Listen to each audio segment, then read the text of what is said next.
Hey guys, Wes here. Today's skill, the motorcycle. This is my favorite. We're gonna start with the sole of the foot on the ball. We're gonna roll it outside. It's gonna come right back inside. One more time slowly.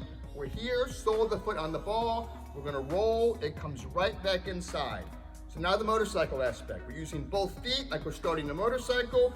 We're gonna roll inside, left foot, roll inside. Again, roll, roll.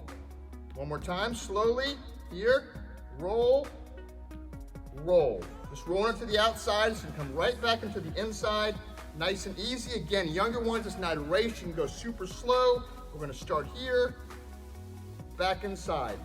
Older ones, a little more advanced, you can get a little rhythm, a little hop in your step, but we're going quicker. Back and forth, just like we're starting a motorcycle, nice and easy. Can we try to pick our head up?